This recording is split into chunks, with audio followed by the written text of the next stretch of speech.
The following program is being brought to you on the Voice America Health and Wellness Channel. For more information about our network and to check our additional show hosts and topics of interest, please visit voiceamericahealth.com. The Voice America Talk Radio Network is the worldwide leader in live Internet talk radio. Visit voiceamerica.com. The views and ideas expressed on the following program are strictly those of the host or guests and do not necessarily reflect the views and ideas held by the Voice America Talk Radio Network, its staff, and management.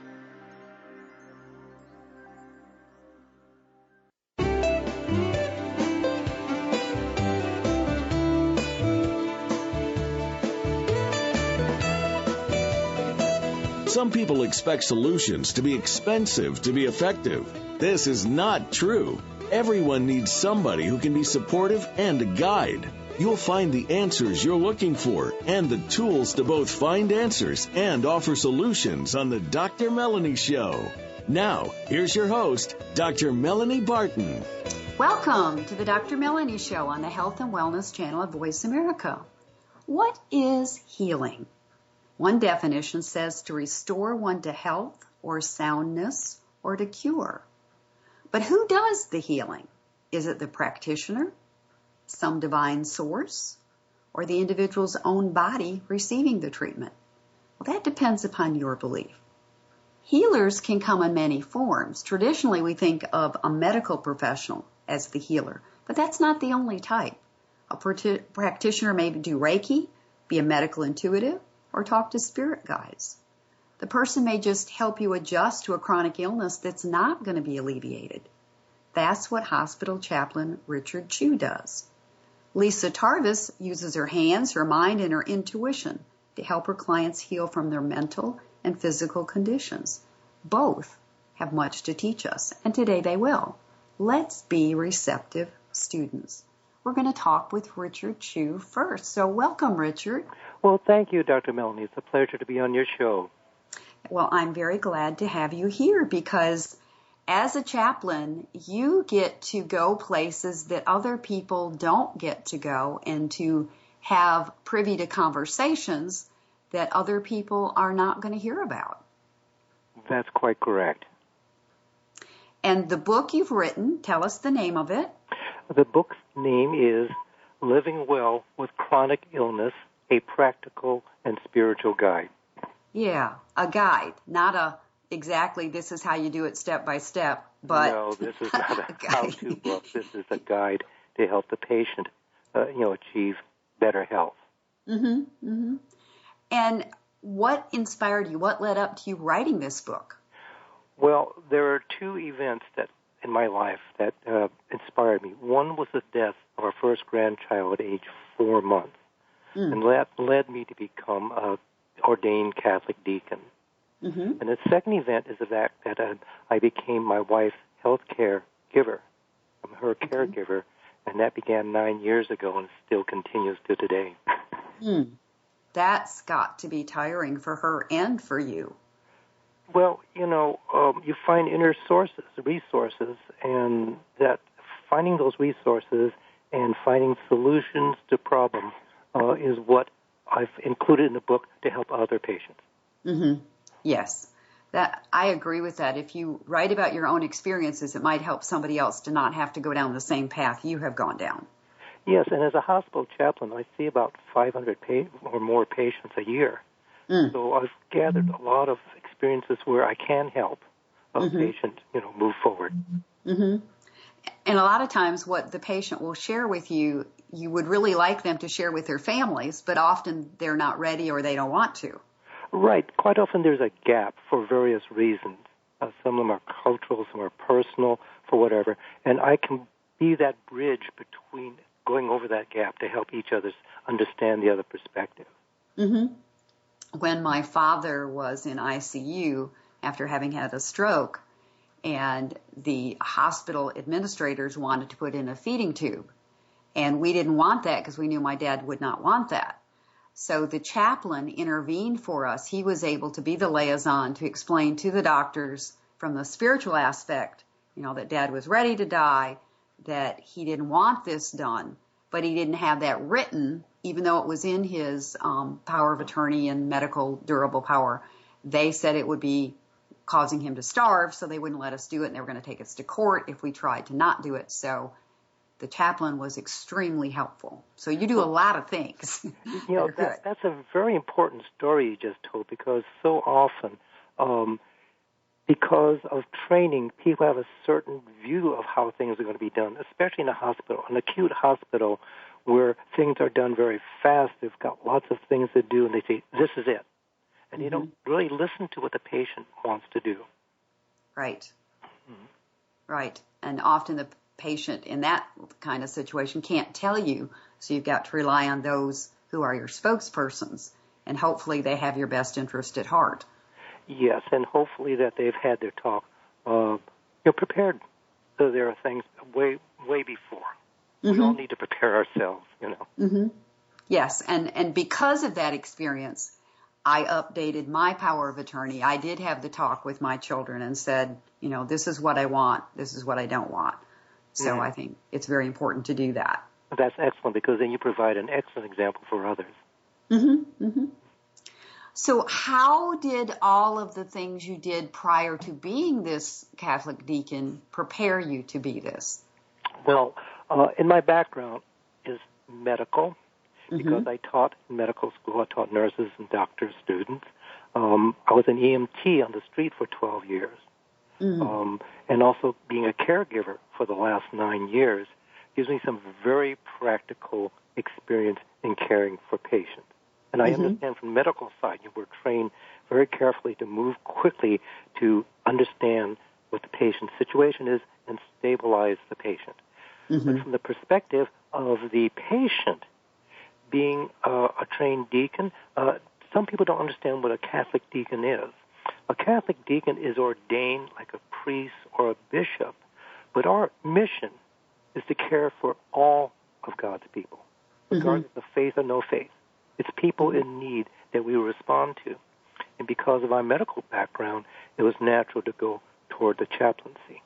That's how I came into that. So I can see both perspectives, the perspective of the doctor, I see the perspective of the patient, and quite often they don't meet. They're out of alignment. Yes. And my job is to help bridge the gap for either side, the doctor or the patient, or both. And I suspect that you do that quite well. Well, thank you very much. From your background and reading your book. And I actually did read your book. People wonder, do I actually read? Yes, I really do read the books. So. That's very good. Yes. But when you encounter somebody who has a chronic illness, when they first hear, like I did when I was told I had interstitial cystitis, I thought, I'm going to die. And then they told me, no, you might wish you did, but you're going to live with it. So that's different. So how do you help a patient when they first get diagnosed? Oh, you have this chronic illness. Well, that diagnosis releases a flood of emotions and confusion and so on. And I suggest a three-step process, something we used to teach our children when they're going to cross a dangerous intersection. Stop, look, and listen. The first thing is just stop whatever you're doing. Sit down. Take some deep breaths and empty your mind. Just slow down. The look part is to learn everything you can about your illness, because you need to know what's going on. And in order to do that, you also need to learn the medical technology so you can communicate with your healthcare team. That's so important. And then once you know about the illness and the terminology, you can decide where you are along that journey with your illness. It's going to be with you, but it's a journey, and you need to know where you are. And the listening part, the third part, is listen to your healthcare team. And what most people don't realize, every one of them is an advisor. That's right. And it's up to you to decide the course you want to take. And once you decide, then tell them. So it's a participative thing, but the patient is the one who's deciding what the patient wants. Right. And if the physician or the medical team won't allow the patient to have what they want, then look for a different medical professional. Absolutely.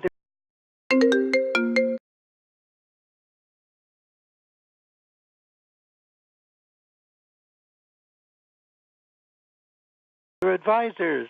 That's the important point, you know? Yes. Mm-hmm. I agree with that. So define what is a chronic illness. Okay, a chronic illness is one that cannot be cured. Mm-hmm. Quite often, the symptoms of a chronic illness can be treated, reduce the pain, dizziness, and things. But those symptoms, a chronic illness does not go away. Right. Okay, unless, there's a miracle that happens, and people might expect you to pray for them to make it go away, but that doesn't always happen. I think that prayer is very helpful as part of the spirituality of a person. But you also need to realize that we live in a world and you have responsibilities for your health care, and we need to exercise those to the fullest possible extent. Yes, and teaching people to pray the Serenity Prayer might be helpful, too, to accept the things I cannot change. Yes. Change the things I can, and the wisdom to know the difference, that, okay, this chronic illness isn't because I've been bad. God's not punishing me, but it's something that I'm going to have to learn to live with. And I think I'm probably misquoting Scripture, but it's something about God helps those who help themselves. Yeah, I agree. All right, well, let's help ourselves by taking a break, taking a breather, and then we'll come back and talk some more, okay? Thank you. Mm-hmm.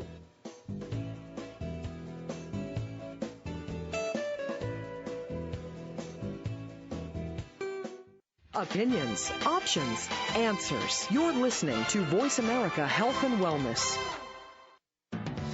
There are all kinds of issues which can affect our relationships, our families, our workplaces, and communities. Tune into Breakthrough with Michael Pipich for a clearer understanding to what these issues of modern life are and what kind of solutions are being presented and discussed. Michael and his guests will talk about teen suicide, PTSD, alcohol and drug abuse, bipolar disorders, and more. It's deeper understanding of our life and healing. Breakthrough with Michael Pipich is heard every Thursday at 9 a.m. Pacific Time, noon Eastern, on Voice America Health and Wellness. Do you have or know someone who has multiple sclerosis, Lyme disease, or any other chronic illness? Advanced Cell Training is a restorative, self-healing modality that I, Dr. Melanie, have had phenomenal results with, reducing physical symptoms I've had for over 20 years. This process can be done right in the comfort of your own home. Request their free DVD at advancedcelltraining.com. That's advancedcelltraining.com. Opinions, options, answers. You're listening to Voice America Health and Wellness.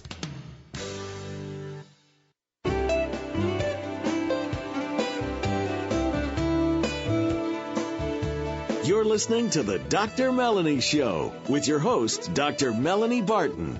To participate in our discussion this week, please call toll-free 1-866-472-5792.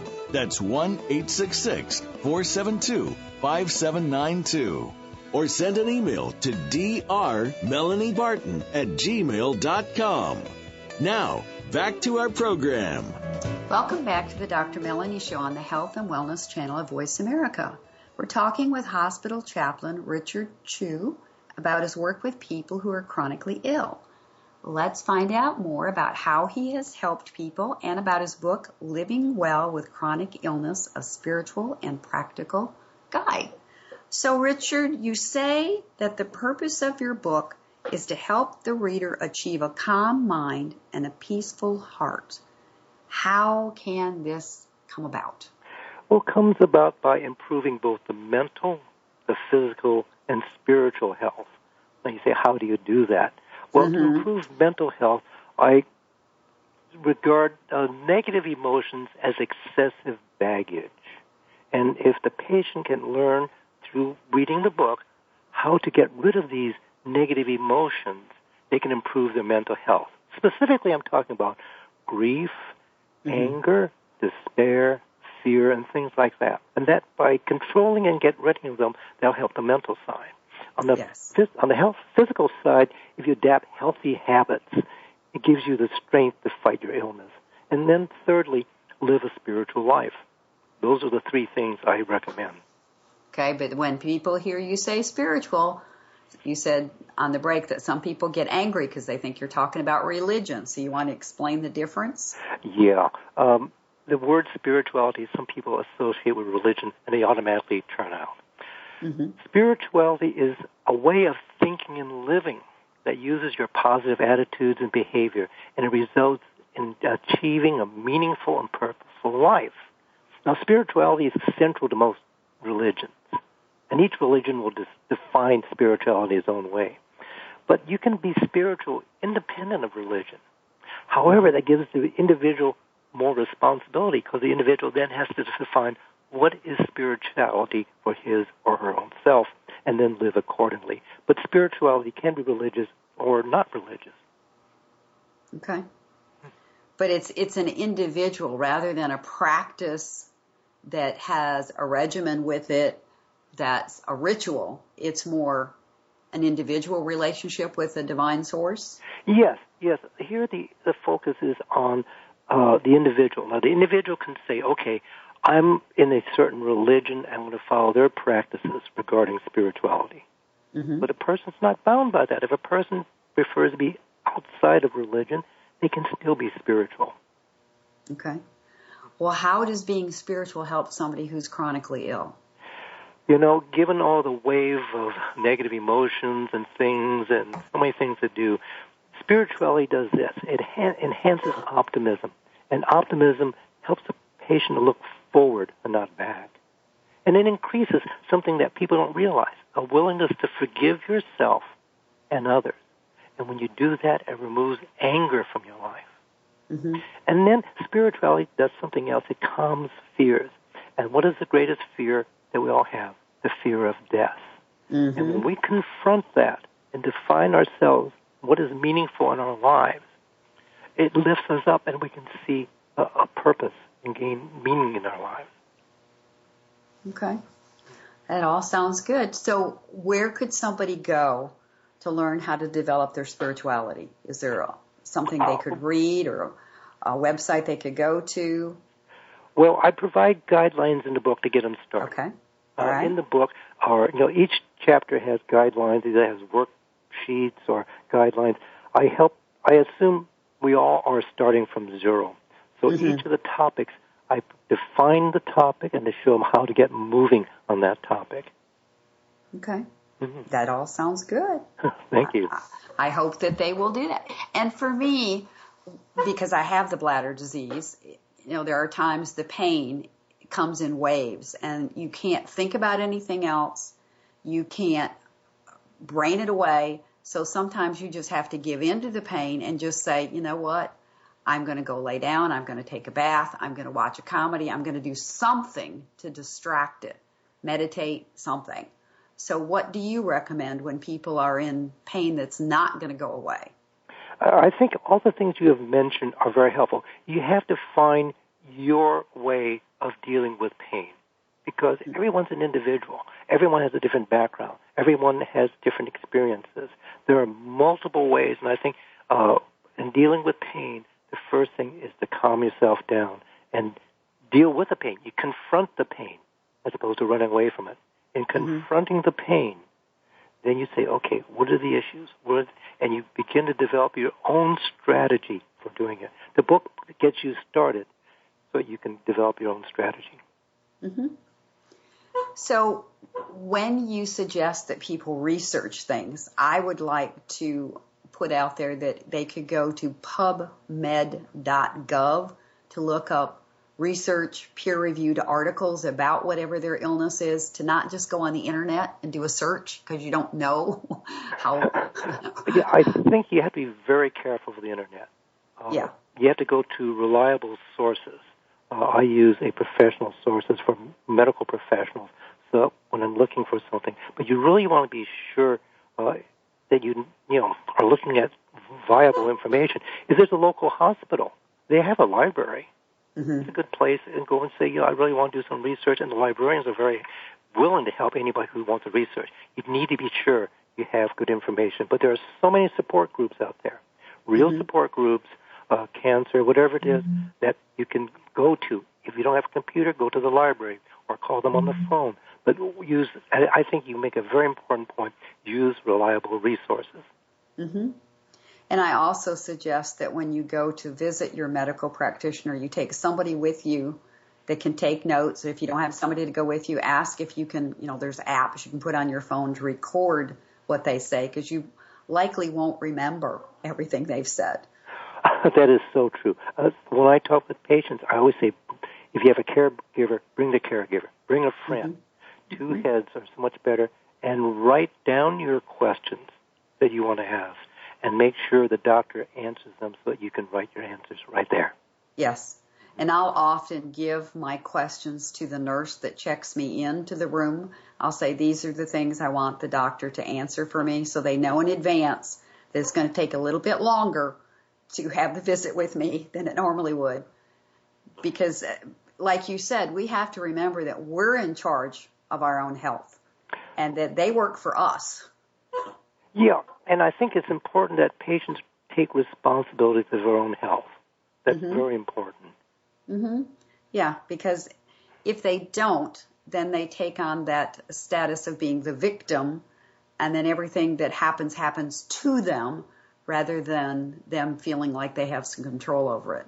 Right, and that's where in the book, we emphasize everyone is an advisor. You need to make the decisions, and you need to take control of what is happening to your health care. But there's a very practical reason for taking care of your own health care or being responsible, because there's just not enough doctors. There's a current shortage of about 15,000 primary care doctors. And when Obamacare comes into play next year, they're expecting 30 million more patients in a healthcare system that's already overloaded. The individual chronically ill patient needs to take charge, responsibility for his or her own health care. Mm-hmm. But so many of the healthcare professionals get frustrated with the chronically ill patient because they can't make them better. They can treat the symptoms, but, if they're like with the interstitial cystitis, for many of us, you don't have a urologist that is compassionate because they know, they can't cure you, and it's frustrating to them, so they don't have a lot of patience sometimes. Oh, yes. You mentioned something that is so common. And that's where the patient, their caregiver, looking for resources, using the imagination, quite often come up with what I call interventions. I constantly do that for my wife. And then I write a memo when we go to the doctor's office saying, this is her current issues, here's how we're addressing the issues. And that often can get the doctor to say, oh, well, that's what you're doing. Let me suggest this. And so getting the patient to get involved in their own health care, and especially if there's someone to help them, a health caregiver, a caregiver, or a friend, a family, whatever it is, to be prepared for those doctor office visits is very important. Mm-hmm.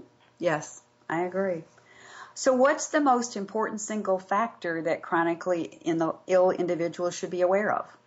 Well, when I meet patients, and I meet a lot of patients, I think the most important thing is when one door is closed, another is always open.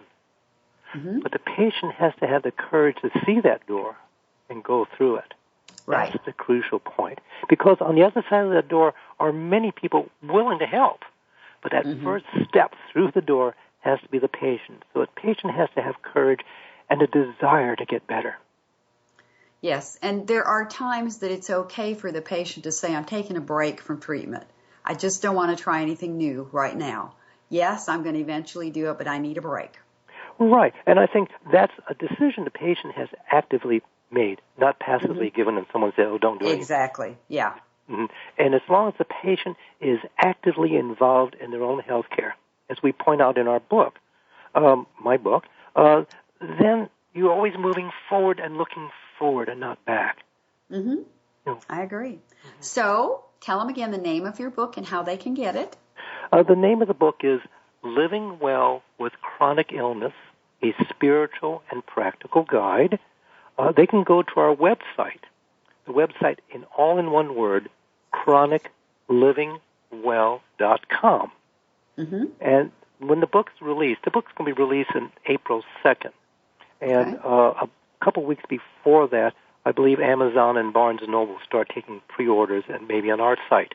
But certainly by April 2nd, Amazon, Barnes & Noble, our website, and local bookstores, you can order it through there, either in paperback or in ebook form. Okay. Well, I'm hopeful that many people will go get your book and start putting what you have in the book into practice. So thank you very much, Richard, for being interviewed today, and I hope you will write a sequel to this and come back and talk about it. Thank you so much, Dr. Melanie. All right, you're welcome. Well, let's go to a break now.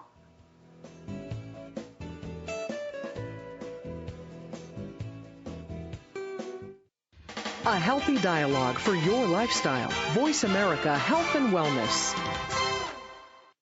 Are you, or is someone you know, struggling with life? Do you know that your subconscious beliefs play a big role in the outcome of your hard work? We can help you to permanently change your beliefs that may not be in alignment with your goals. We care about getting you a return on your investment. We can help you reach your goals easily and quickly. Contact us at beliefmantra.com. That's beliefmantra.com. It's a beautiful day. Do you look your best? Do you feel your best? Well, everybody ages. Why does it seem to show more in some people than others? It could have to do with what's inside and how it affects you outside. Tune in to Health and Beauty for Life with Dr. Tang and Alexandra. Their training in medicine and nutrition brings proven results with their patients, and now they're ready to bring that knowledge to you. We'll answer your questions and explore innovations in technology and medicine to keep you looking and feeling your best. Tune in Wednesdays at 4 p.m. Pacific, 7 p.m. Eastern on Voice America Health and Wellness. Your life, your health, your network. You're listening to Voice America Health and Wellness.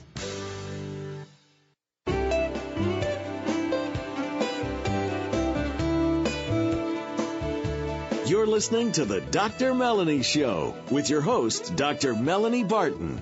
To participate in our discussion this week, please call toll-free 1-866-472-5792. That's 1-866-472-5792. Or send an email to drmelaniebarton@gmail.com. Now, back to our program. Welcome back to the Dr. Melanie Show on the Health and Wellness channel of Voice America. Richard Cheu shared with us what he does to help the chronically ill folks. Now Lisa Tarvis, medical intuitive and Reiki practitioner, will share with us how she helps her clients heal from their mental and physical conditions. So welcome, Lisa. Thank you, Dr. Melanie. Thanks so much for having me. It's my pleasure. I learn a lot from all the people that I have on the show and also from reading all their books. So I'm amazed that you have time to read all these books. Sometimes it's the midnight oil that's burning because I've got to get the questions that I want to discuss, as you saw in my correspondence with you, because I really want people to be prepared and I want to educate the listeners. I think that's great. So tell them the title of your book. The title of my book is Just Believe. Okay. Simply Just Believe. I've made it very simple for the reason that it's just that simple. Just believe. Uh-huh. Yeah. Don't second guess it. Just believe. Exactly. Nice and simple. Mm-hmm. And I read in there about the Kirlian photography that you mentioned, and I've had that actually done. And Me it's too. fascinating. You want to tell them, the listeners, what it is and what it does? Kirlian photography, I can't remember exactly when it came about, but it's been around for a long time. And basically what it does is it's able to take a picture of your aura. So what you're seeing is the energy, your aura, which is basically made up of the energy that is inside and then around your body. And it is able to tell us by looking at it, it shows us the colors of your aura. So we're able to tell from Kirlian photography what type of issues you might be having, what's healthy about you, what needs work. where you are and whether it's actually your physical health or whether it's your spiritual health or emotional health, it's able to see all of those things. And do you have the ability to see people's aura without the photography? Yes. The photography is definitely a great way to confirm it. Confirm that what I'm seeing is accurate, but, curling photography is not cheap. It's an expensive tool. And, so it's something that, if you get the opportunity at a, wellness expo or something, it's a great thing to do. It's really, a fun thing and a really interesting photograph, but I don't, I'm able to do it I'm able to look at someone and be able to see their aura, read their aura, sense their aura without the use of the photography. And there's basically 7 energy centers called the chakras, spelled CHAKRAS, for those who don't know what that is. And the different centers have different colors affiliated with them. Right. So the heart chakra it's either red or green, correct? It's green, yes. The heart chakra is green. So you start with your root, which is red. You go to your sacral, which is orange. The solar plexus, which is yellow. Your heart is green. Throat is blue. Third eye or brow chakra is indigo, and then your crown is violet. And depending on how bright those colors are, tell you how healthy you are in that area. Is that right? It's bright. It's the brightness. It's I definitely think it's mostly the brightness.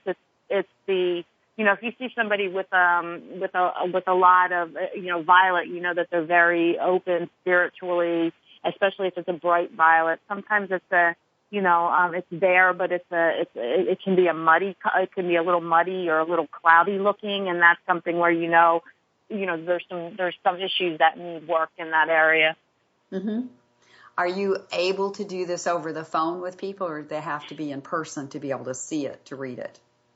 I'm able. What I do for distance, in person is great, obviously, but I can't see everyone. So what I usually do is I'll have somebody send me a picture of them, and for some reason that allows me. And how this all works baffles me as much as anybody else. So even though I'm able to do it, I sometimes don't understand exactly how it works. But I know for me, if they send me a picture of themselves, I'm able to connect with their energy.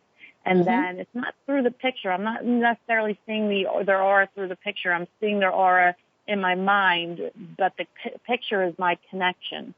So I understand. I'm able to do that. And then because of the fact that we're working with energy, which doesn't have any kind of time or space boundaries, it's absolutely it's something you're able to do over the phone, or even not in a live chat type of situation. I have people that just send me their photos and then and ask me to do a healing or a reading on them, and I'm able to do that.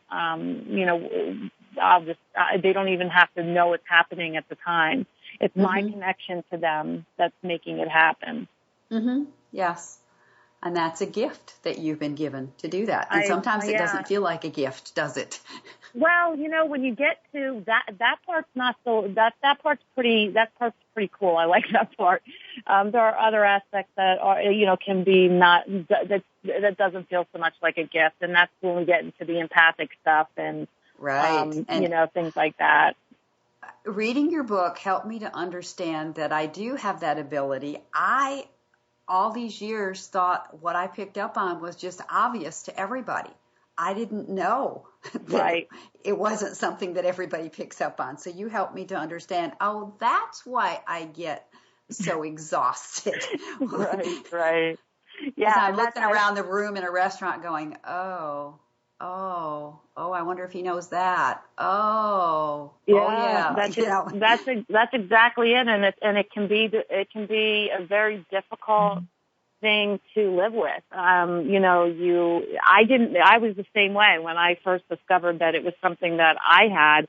I thought everybody, everybody could sense it. And I'm like, why is this person not draining everybody in this room? Why is it just me that feels, everybody else is all happy and carrying on, and I'm like in a corner, like, yes. please leave me yes. alone, that kind of, and I didn't understand. It took me a while to really comprehend what was going on too. Yes, and my clients, my psychotherapy clients, would get so perplexed with me because they'd come in, they'd sit down, and I'd say, well, your depression's a 7 today on a scale of 1 to 10. They said, I haven't even said hello. How do you know that? Right. And I said, oh, I'm sorry. It was just obvious to me. And they go, I've been working really hard to cover that up, to smile. I said, okay, well, outside of this room, that's apparently working, but in this room, it's not. So. Right. Yeah, that's exactly right. I mean, you can't block an empath's ability to see your energy, to feel your energy, to sense your mood, to sense what's going on with you. If there is a way to block them, I've never found anybody that's been able to block me yet. So, no. It's a gift. But I always tell my clients, if there's a psychic gift that you can return, this would probably be the number one return gift. Yes. It's a difficult thing to learn to live with. Yeah, but like I sent you in the question to talk about this, we forget to take care of ourselves because we're so busy being empathic to other people. Oh, so absolutely. How do you balance that? Because after a while, you're just so drained that you have to pull yourself away, but sometimes there's no place to pull yourself away from all the emotions that are around you. I do a few things. I have gotten to the point where I just don't put myself in situations where I know it's going to be a really stressful environment. For me, like the mall at Christmas time, and I talk about this in my book, the mall at Christmas time, you won't see me near a mall at Christmas time. There's too much energy, too many people rushing around, too many moods, just too much going on. Fairs, very rare that I'll go to a concert or something like that. It's any type of huge group where, there's a lot of different emotions going on. It becomes overwhelming. However, there are also ways to protect yourself by surrounding yourself with light. And I call it the divine light that I believe comes from God, from the universe. And you surround yourself with it. And I keep it around me all the time. But if I'm going out, say, even just to dinner, or if I'm going to a friend's party or a whatever, I will throw an extra layer of protective light around myself. Basically, just I know I'm still going to sense it, but what I'm going to do is I'm trying to block it from affecting me. I'm trying to block it from changing my mood. What I don't want to do is I don't want to allow these emotions to come in and then all of a sudden, like you're saying, you're drained, you're exhausted, you can't even handle the simplest things, the simplest tasks in your life because you're allowing all of these different emotions to affect you in such and unfortunately a lot of times it's a negative way because it's much easier to catch, the people's sad emotions seem to overwhelm you more than the happy emotions do. It's just more intense. Yes. So for me, I have to have every day some absolute quiet. I can't have a radio on, TV on. I have to have quiet to replenish and restore. Are you that way too? Yeah, I am absolutely that way. And I have to, it's really hard to do. I have 3 teenagers, 2 dogs, 3 cats, all this stuff going on and a husband that's a pilot and gone a lot. So I'm managing a lot of this plus my business on my own. And for me, I find that I kind of like, I will literally, and I mean literally, get under the covers in bed and kind of just like, all right, everybody leave me alone. You know what I mean? Like I just kind of block out everything. And, sometimes it involves a nap. Other times it involves just, like playing some mindless game on the computer or on my phone or, what I mean? And other times it requires me to go into a meditation where I'm doing a chakra balancing on myself. I'm doing a relaxation meditation and then following up by cleansing every one of my chakras. And that's something I do regularly, but there are times when I just have to stop in the middle of the day and I've got to go cleanse chakras. So I'll take the time to do that, and that helps a lot. Well, the other thing I have to do is sometimes I have to do a sage cleansing of my dwelling after certain people have been here. Yeah. What I do is I have an office that I in my house that's right by my front door. So people come directly into that office, and my office is protected by crystals. My office is protected by it's saged. I keep it. I only positive energy is allowed into that area. People walk into my office and immediately they're like, "Oh my gosh!" You can feel the change in the energy.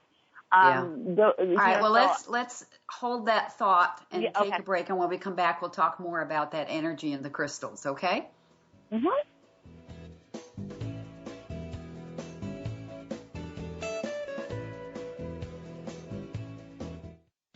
A healthy dialogue for your lifestyle. Voice America Health and Wellness.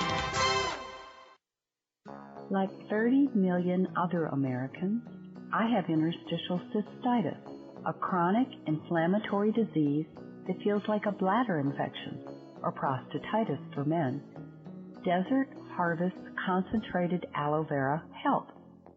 It appears to give analgesic properties while coating the bladder. It's the only one that has a phase 1 trial. It's whole processed, whole leaf, and extremely concentrated. Go to desertharvest.com to order or call 1-800-222-3901. Tell them Dr. Melanie sent you. 1-800-222-3901. Have you figured out what's not working in your life? Could you use a little help? Join your host, Tamaran, for Let's Figure It Out. Tamaran has had both highs and lows in her life. She uses her experiences to teach you some basic techniques on how to live a better life through health, relationships, and more. Her guests also come from the health and wellness industry, and together, Tamaran and her guests will help you get your life on the right path. Let's Figure It Out airs live every Thursday at 3 p.m. Eastern Time, noon Pacific on the Voice America Health and Wellness Channel. Opinions, options, answers. You're listening to Voice America Health and Wellness.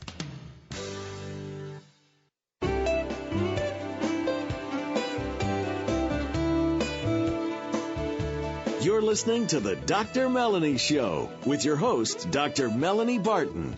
To participate in our discussion this week, please call toll-free 1-866-472-5792. That's 1-866-472-5792.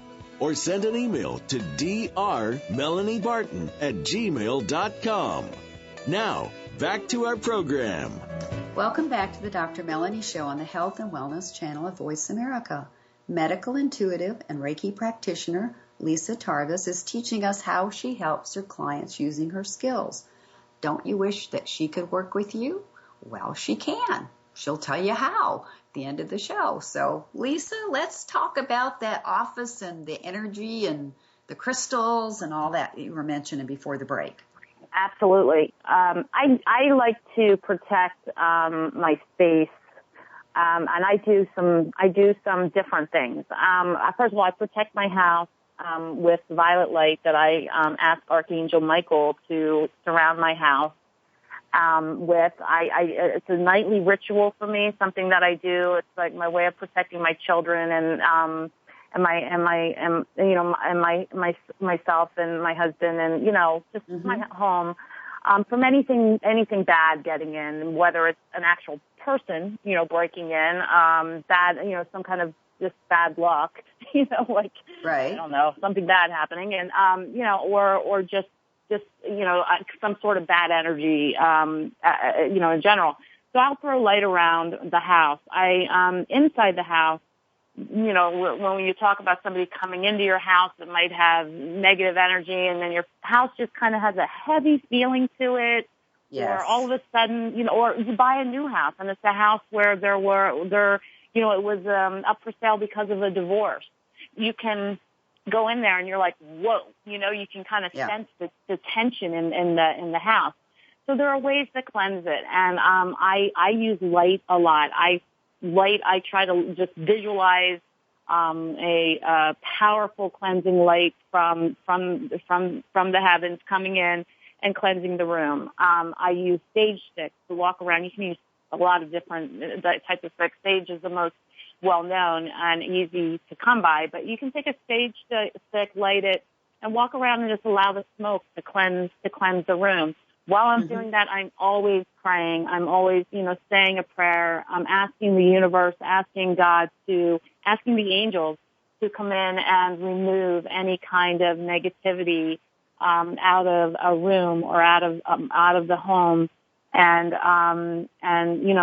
just to clear it so that only positive energy and the energy that already that's existing from the people that live there survives, basically.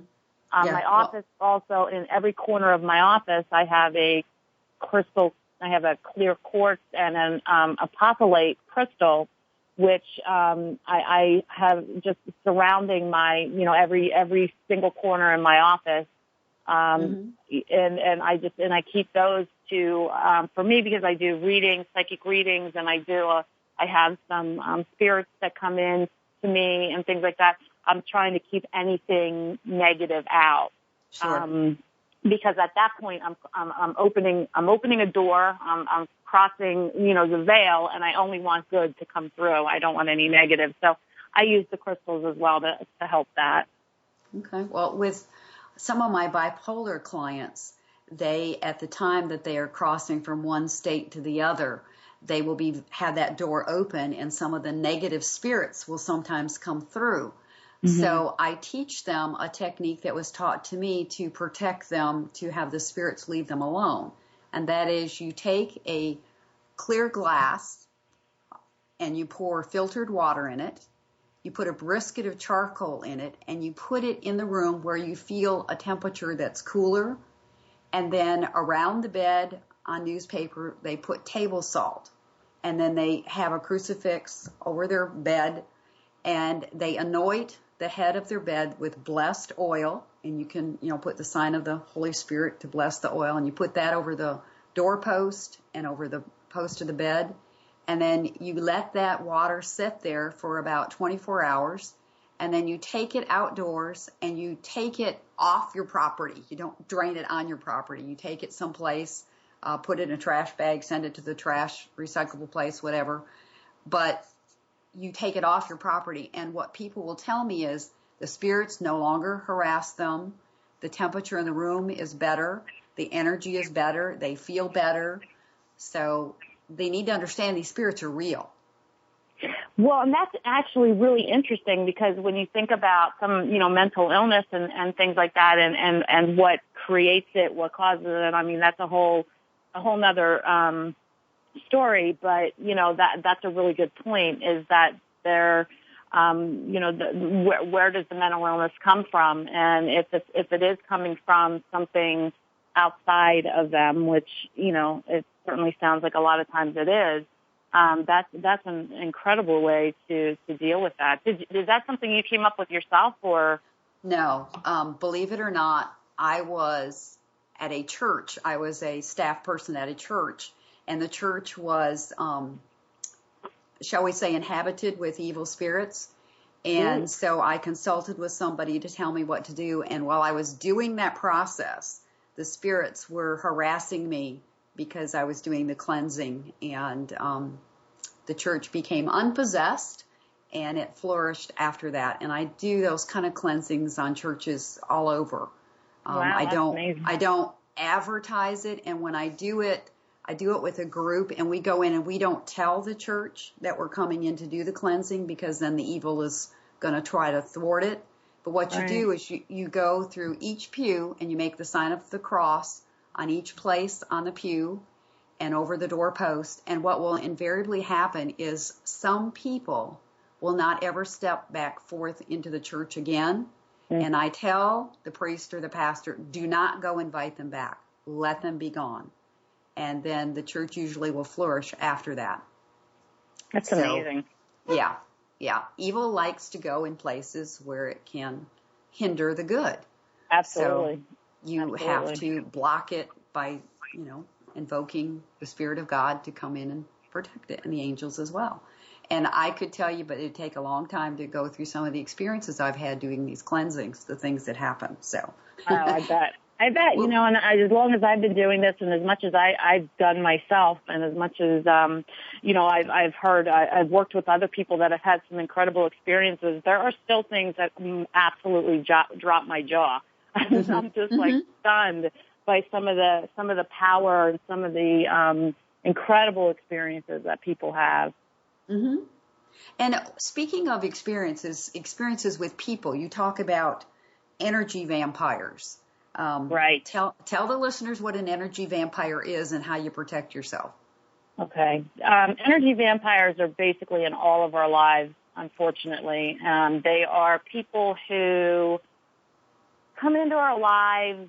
It can, a lot of times it's somebody that we have daily contact with. They, can be a parent or a sibling or a boss or a friend. And it's basically one of those people that when they always find most of the time it's always negative. They're always finding the negative. There's some kind of interaction between you and them that causes you to totally be drained. Like, your phone rings and you see who it is and you're like, oh God, can I handle this? Yes. Can I handle talking to this person right now? And a lot of times you end up sending them the voicemail because you're just like, I'll get back to it. It's almost like you have to build up your strength. That's an energy vampire. It's somebody who's attached to you that is basically sucking the energy out of you. They're taking your positiveness, your happiness, and they're using it for survival. And the reason I think that it's called an energy vampire is because of the fact that it really, it acts like just like a real vampire. If there were real vampires that would suck blood, they suck your energy. So it's the same sort of, situation. Okay. Well, before we run out of time, tell people the name of your book again and where they can get it. Okay. The name of my book is called Just Believe. By Lisa Tarvis, and it is available on Barnes & Noble. It's available on Amazon.com. It's available basically anywhere that sells books. And it's published by Balboa Press, so it's available through there as well. There are links on my website, which is www.lisatarvis.com, LISATARVES. .com, and you can actually, just click on one of the links and it takes you to one of the either Balboa Press, Amazon, or Barnes & Noble to buy the book directly. Okay. So it's available. It's available everywhere. It's just, people go into the store and they're like, where is it? Well, a lot of times it has to be ordered, so it's easier to buy on the internet, I think. Mm-hmm. Well, this has been most fascinating, Lisa, and I really appreciate it. And I think that it'd be good to have you come back and talk some more in depth about some people you've helped and some ways that our listeners could use the techniques and to maybe become a client of yours as well. So how would they get a hold of you if they want to make an appointment? Okay, what you can do is either visit my website or you can reach me via email at lisa@lisatarvis.com. So everything's Lisa Tarvis. Okay, well that makes it easy. And Tarvis is Tarves. Right, okay. Lisa@lisatarvis.com or www.lisatarvis.com. All right. Well, Lisa, thank you so much. Time went too quickly. Of course, it always does, doesn't it? All right, but thank you so much for being my guest today. Thank you so much for having me. You're welcome. All right, folks, it's time to wrap up today's show. If you want to reach Richard Cheu, you go to chroniclivingwell.com. And to reach Lisa, go to lisatarvis, TARVES.com. Next week will be the start of Social Work Month, and I'm going to interview 8 different social workers throughout the month of March who work in a variety of careers. So you want to be sure to listen in. Remember, to help yourself, help someone else. Until next week, Goodbye for now.